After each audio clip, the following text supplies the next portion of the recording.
Hi friends, எல்லோரும் எப்படி இருக்கீங்க? ஹாப்பியாக இருங்க. இன்றைக்கி ரொம்ப அட்டகாசமான சுவையில் சிக்கன் பிரியாணி எப்படி செய்யலான்னு பார்க்கலாம் வாங்க. ஆனால் இன்றைக்கி நிறைய பேர்த்துக்கு சேர்ந்து சமைக்கிறதுனால விறகு அடுப்பில் செஞ்சுருக்கேன். அம்மா வீட்டில் தான் செஞ்சேன். வாங்க எப்படி செய்யலான்னு பார்க்கலாம். அடுப்பில் இப்போ பெரிய பாத்திரமாக வச்சு நெய்யும் ஆயில் விட்டுக்குங்க. 4 பெரிய வெங்காயம் ஸ்லைஸாக கட் பண்ணி சேர்த்துக்குங்க. 10 பச்சை மிளகாய் ஆட் பண்ணிக்கோங்க. 5 தக்காளி பொடியை கட் பண்ணி சேர்த்துக்குங்க. நல்லா மிக்ஸ் பண்ணி விடுங்க. இப்போ பட்டை, பிரிஞ்சி இலை, அன்னாச்சி பூ எல்லாம் மிக்ஸ் பண்ணி நல்லா கலக்கி விடுங்க. இஞ்சி பூண்டு பேஸ்ட் ஆட் பண்ணிக்கலாம். புதினா தலை, கொத்தமல்லி தலை ஆட் பண்ணிக்கலாம். நல்லா கலந்து விடுங்க. நம்ம சுத்தமாக கழுவி வச்சுருக்கிற சிக்கன் ஆட் பண்ணிக்கலாம். இன்றைக்கி நான் 1 கிலோ சிக்கன் எடுத்திருக்கேன். 1 கிலோ சிக்கனுக்கு 1 படி அரிசி எடுத்திருக்கேன்.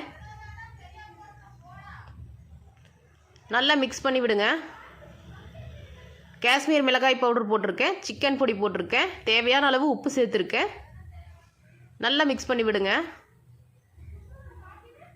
1 லெமன் சேர்த்துக்கலாம்.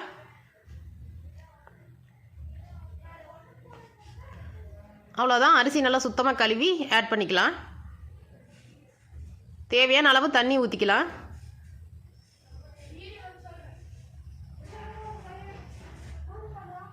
நல்லா மிக்ஸ் பண்ணி தட்டு போட்டு மூடி வைங்க. ஒரு 3/4 பதம் வந்ததுக்கப்புறம் நல்லா மிக்ஸ் பண்ணி விடுங்க.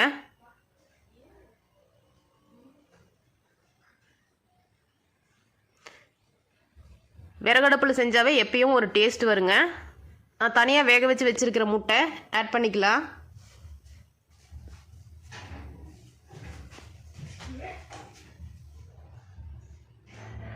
அவ்வளோதான். ரொம்ப அட்டகாசமான சுவையில் சிக்கன் பிரியாணி ரெடி ஆயிடுச்சுங்க. நாங்கள் ஃபேமிலியோடு உட்காந்து சாப்பிட போகிறோம்.